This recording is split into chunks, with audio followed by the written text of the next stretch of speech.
Bismillahirrahmanirrahim. Assalamualaikum warahmatullahi wabarakatuh.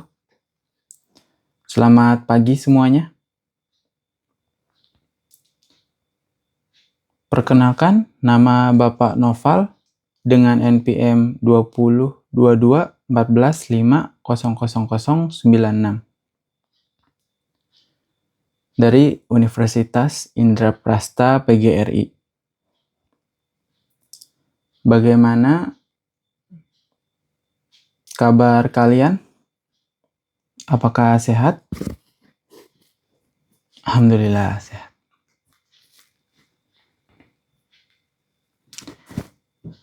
Sebelumnya pembelajaran kita itu pernah membahas mengenai pentingnya berinvestasi sedini mungkin. Tetapi untuk pertemuan kita kali ini, Bapak akan membahas mengenai pentingnya menumbuhkan rasa empati dan simpati. Mengapa sih kita perlu mempelajari rasa empati dan simpati? Yang pertama itu membangun hubungan sosial yang sehat. Empati dan simpati membentuk pelajar terhubung dengan orang lain secara bermakna, baik dengan teman sebaya, guru, atau keluarga. Siswa yang memahami perasaan teman yang dibuli akan lebih mudah membangun persahabatan yang saling mendukung. Terus juga, mengapa kita harus membangun rasa empati dan simpati juga meningkatkan kecerdasan emosional. EQ. EQ adalah keterampilan kunci di abad ke-21. Empati melatih pelajar untuk mengelola emosi diri dan merespon emosi orang lain dengan bijak. Manfaatnya apa? Pelajar dengan EQ tinggi cenderung lebih sukses dalam kerja tim, kepemimpinan, dan menghadapi tekanan. Yang ketiga itu mengurangi konflik dan perundungan bullying. Empati membuat pelajar tidak mudah menghakimi dan lebih mampu melihat situasi dari sudut pandang orang lain. Ada studi mengatakan dari Castle 2023, sekolah yang mengajarkan empati melaporkan penurunan kasus bullying hingga 40%. Apabila pelajar tersebut memahami apa yang namanya empati dan simpati. Yang keempat, mempersiapkan untuk dunia kerja. Kemampuan berkolaborasi, memahami klien, atau memimpin tim di tempat kerja membutuhkan yang namanya empati. Perusahaan seperti Google dan Microsoft memasukkan empati sebagai kriteria utama dalam rekrutmennya. Sebenarnya, apa itu empati dan simpati? Dari pengertiannya, menjelaskan empati adalah kemampuan untuk merasakan dan memahami emosi orang lain, seolah-olah itu adalah emosi sendiri. Maksudnya bagaimana? Misalnya, teman kalian habis jatuh dari motor, lalu izin tidak masuk sekolah. Dan ketika dia masuk sekolah, kita berempati kepada dia. Kamu berkata, Saya cukup prihatin dengan keadaanmu karena kamu habis jatuh dari sepeda motor. Nah, itu namanya empati. Jadi kamu ikut merasakan apa yang ia rasa jatuh dari motor tersebut. Seperti itu. Jadi menempatkan diri dalam posisi orang lain gitu. Empati juga seperti berbagi emosi. Misalnya, turut merasakan kesedihan, kegembiraan, atau frustasi orang lain. Jadi, empati itu bukan hanya sekedar tentang kesedihan ya. Misalnya, dia lagi gembira, dia sedang ulang tahun.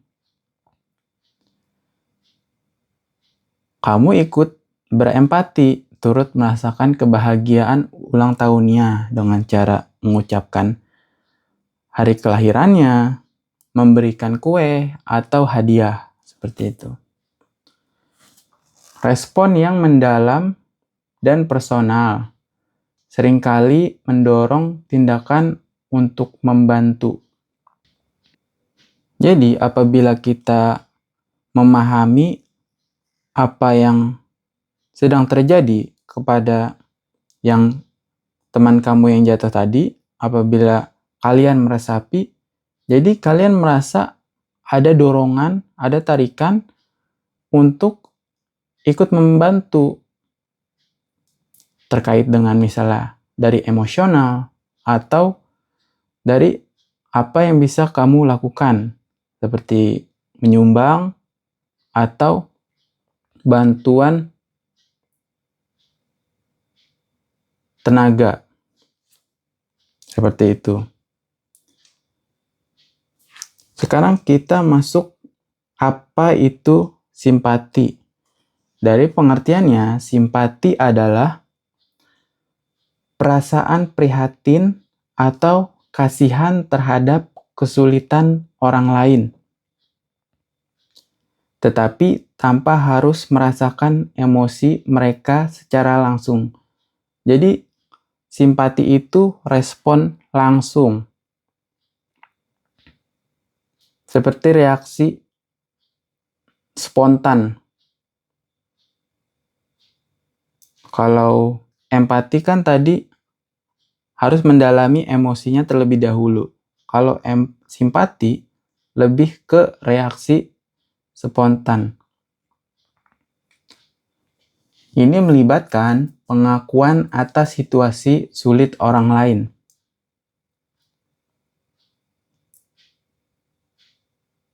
Misalnya teman kamu dapat nilai 90.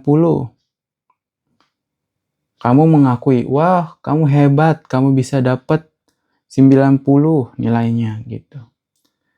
Lalu yang kedua, melibatkan respon emosional yang lebih jarak jauh. Misalnya seperti, maksudnya apa tuh jarak jauh? Seperti rasa iba atau belas kasih. Yang ketiga itu ada tindakan, seperti memberikan ungkapan duka. Misalnya orang tuanya meninggal. Turut berduka cita ya atas wafatnya ibunda kamu gitu. Atau bantuan praktis. Misalnya ada salah satu teman kamu meninggal, tapi nauzubillah min dzalik ya kalau meninggal.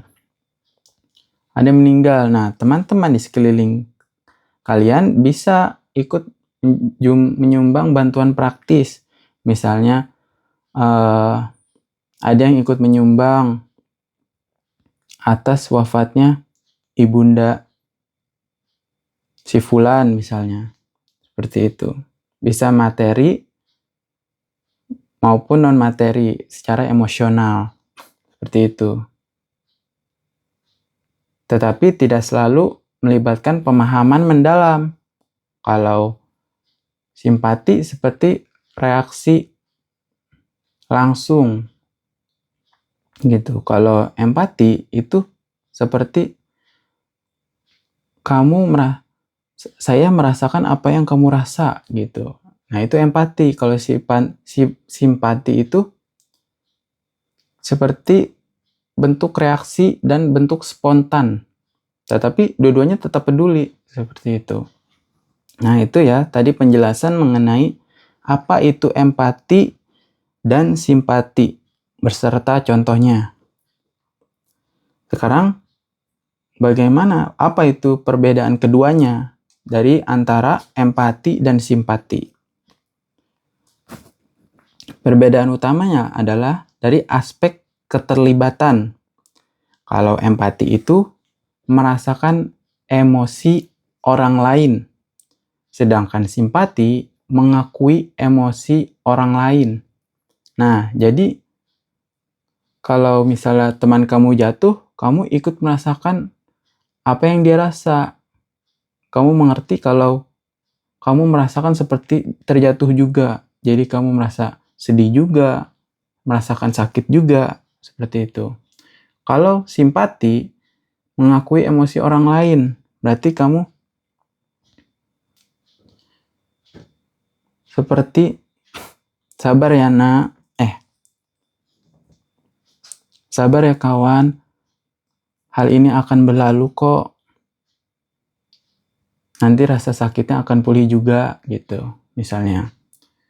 Terus, aspeknya misalnya dari hubungan. Nah, empati apa nih? Menciptakan koneksi emosional yang mendalam. Karena kan kalau empati itu,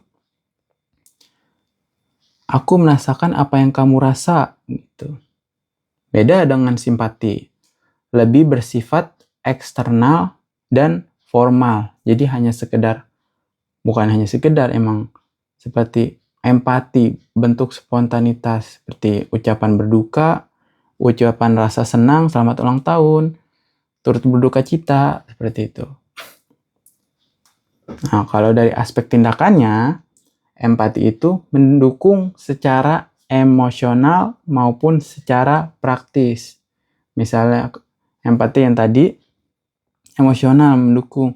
Kamu yang sabar ya, ini akan cepat berlalu, berdoa saja, misalnya. Bisa juga secara praktis, kamu bisa membantu secara uang tunai maupun tenaga, seperti itu. Kalau simpati sering berupa ungkapan atau bantuan singkat. Nah, jadi ini kelihatan nih, empati dan simpati. Jadi empati lebih mendalam, lebih kompleks, sedangkan simpati itu hal yang singkat saja, gitu.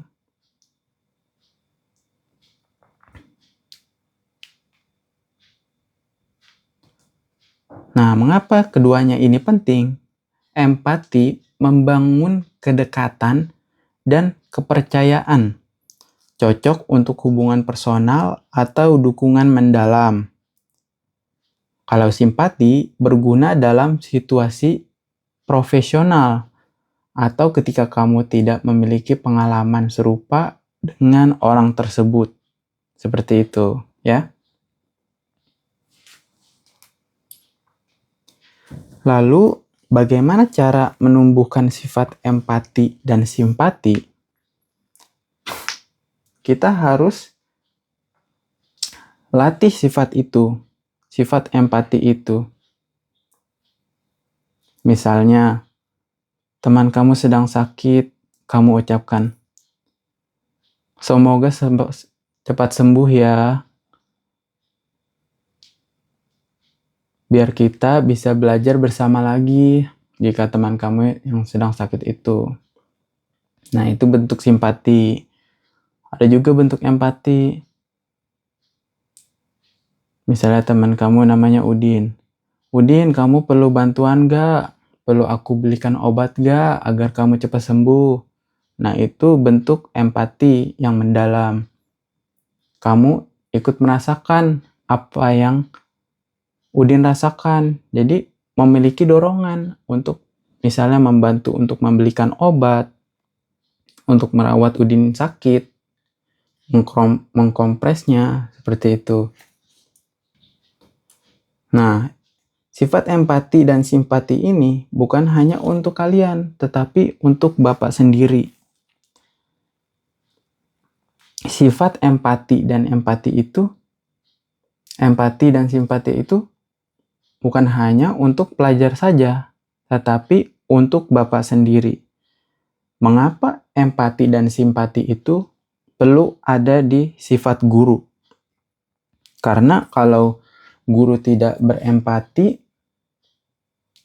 dan simpati kepada murid-murid merasa diacuhkan, merasa terabaikan.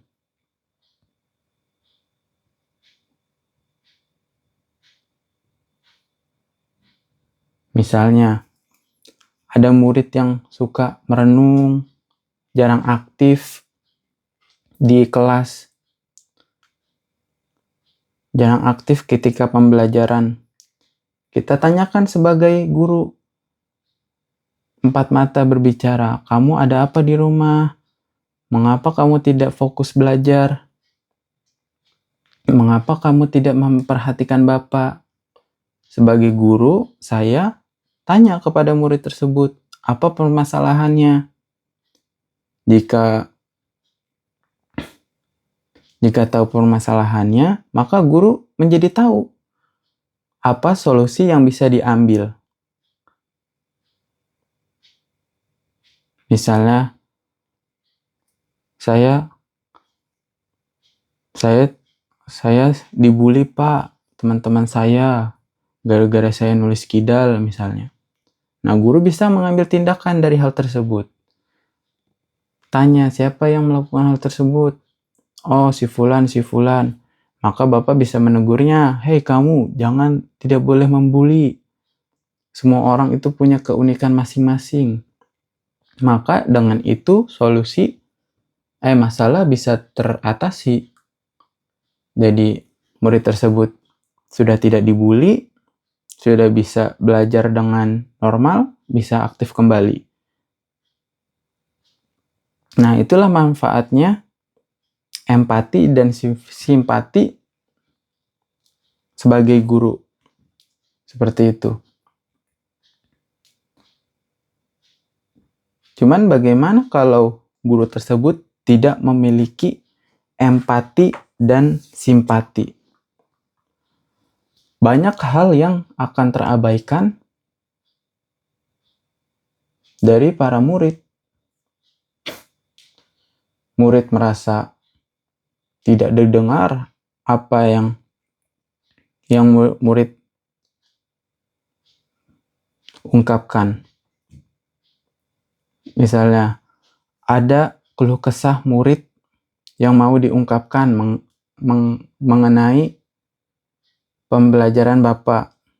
Jika Bapak tidak memiliki sifat empati dan simpati, Bapak tidak akan mendengar kalian. Bapak akan mengacuhkan kalian. Maka itulah perlu adanya empati dan simpati. Jadi pembelajaran pun menjadi efektif, bisa masuk ke kepala kalian. Seperti itu.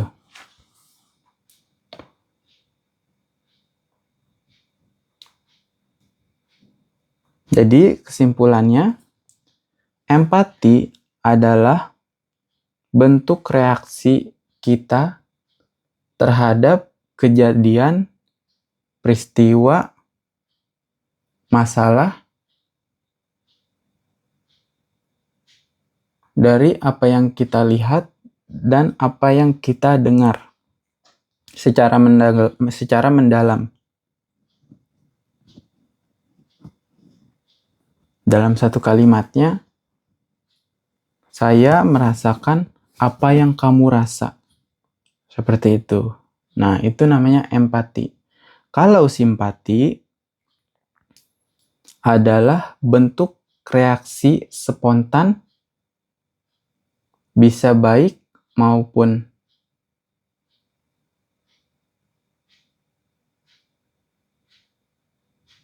negatif. Negatif tidak sih. Kalau simpati itu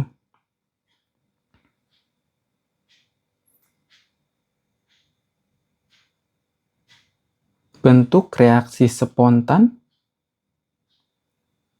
terhadap sebuah permasalahan, kejadian, peristiwa. Seperti yang Bapak contohkan tadi, tetapi tidak secara mendalam. Tidak secara mendalam seperti empati. Seperti ucapan bela sungkawa, mengucapkan ulang tahun, dan turut prihatin. Seperti itu ya.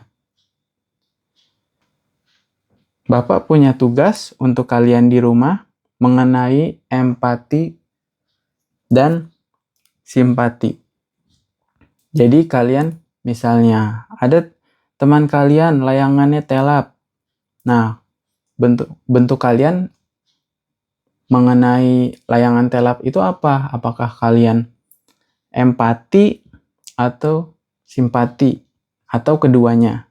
Nah, kalian catat dan kalian bereaksinya seperti apa? Kalian tulis di buku. Seperti itu. Bukan hanya tentang layangan telap saja. Misalnya,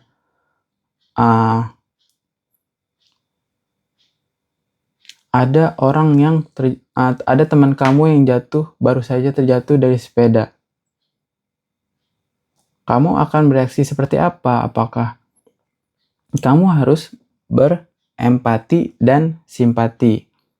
Nah, kamu tulis tuh kejadian itu bagaimana. Udin jatuh dari sepeda dan kamu menolongnya. Karena bentuk empati dan simpati saya, kamu menolongnya. Seperti itu. Kalian tulis di buku. Dan Bapak harap kalian menerapkan ya, memiliki sifat empati dan simpati ini. Karena banyak manfaatnya untuk bersosialisasi, bentuk relasi, dan lain sebagainya. Seperti itu. Karena kan kita makhluk sosial ya. Saling membutuhkan satu sama lainnya.